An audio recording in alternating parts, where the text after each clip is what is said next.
We are recapping week 17 right now on Fantasy Football Today in 5. We've got winners and losers, standout performers. The Bengals are on fire right now. I'm Adam Azer with Dave Richard on FFT and 5 on this Sunday night, listening on Monday morning. Thank you so much for being such a dedicated audience member.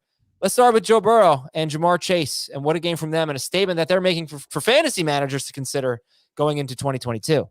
They're awesome, and Chase really proving that he's an easy top 5 fantasy receiver next year. Burrow trying to make a push to be a top 5 fantasy quarterback. We made an interesting case for him as a top 5 dynasty quarterback, and I think he's in that conversation. I still am a little bit worried about the direction of the Bengals offense overall, and there could be a couple of games next year where they do run the ball a decent amount, but I don't think they're changing much about the skill position players on that team. They're going to improve the offensive line. It should actually make Burrow an even more dangerous passer if he's going to have a little bit more time to throw. He's just a super talent and somebody that fantasy managers will be happy to draft no matter when they can get him. And Amon-Ra St. Brown and Rashad Penny squared off in an afternoon game today, and they both went nuts. Penny had 170 yards, or a little bit more than that, and 2 touchdowns. Yep. St. Brown, career high 100-plus yards for him, and he had 2 touchdowns, 1 rushing, 1 receiving. So they are much more interesting, and much more difficult decisions for fantasy managers going into next year. And we obviously don't even know what Rashad Penny's status is going to be. But how about St. Brown? I think we should talk about St. Brown here.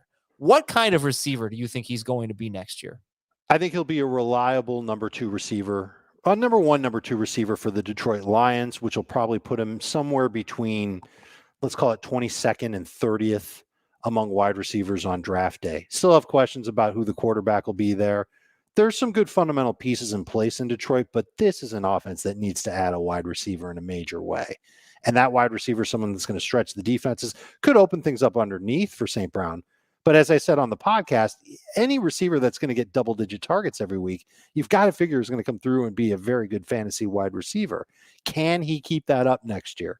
That's the big question. I think he can fall into 7 to 8 targets per game. I don't think he can necessarily score all that often, but he'll be a good PPR receiver for sure. One of your fantasy losers in week 17 was Marquise Brown. He had 3 catches for 28 yards on 8 targets. And he's really slumped in the second half after looking like a total breakout. It's like a different version of Mike Williams, kind of. What are we supposed to make of Marquise Brown? His whole career has been, it's not long, but starts and stops, you know? It has been. And there's also been injuries along the way with him. I wonder if he's playing through an injury right now. Certainly some of it could be on just poor quarterback play. But he's really just been terrible, and it's hard to trust him in fantasy formats. Andrews has clearly become the number 1 target in that offense, Mark Andrews, for the Ravens, and I think that will continue next year. And I wonder if that wedges Marquise Brown into a limited role and maybe even becomes even more limited as Rashad Bateman becomes a decent second-year receiver. This is an offense to keep an eye on because on top of all that, as we discussed on the main podcast, they're going to get J.K. Dobbins back. They're going to get Gus Edwards back, and they love having that rushing identity. And so if they're going to run the ball more than they did last year, that theoretically means fewer pass attempts overall. I think that's safe to assume, but I don't think it's going to go down to where it was in 2020, for example. There'll be some balance in between 2020 and 2021 that we'll see next year, and I think less of the pie goes to Marquise Brown. By the way, do you think I made a convincing case to take Kyle Pitts ahead of Mark Andrews while we're on this subject? It's really hard to sell somebody on that today, just because Pitts, not only has he 1 touchdown on the year and he's been getting a lot of good yardage, but he got hurt today. And Mark Andrews has just been an absolute superstar in fantasy this year. That's a case that you can start trying to build up again.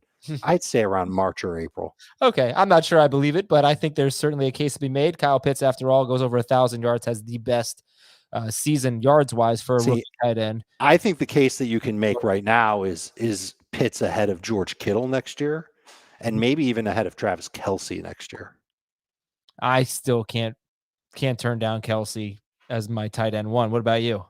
I currently have Andrews as my tight end 1 next year. All right. These are going to be fun debates to have in the coming days and weeks. Check out our full-length show for a complete breakdown of Week 17 with a lot of 2022 and Dynasty talk. For Dave, I'm Adam. We'll talk to you tomorrow on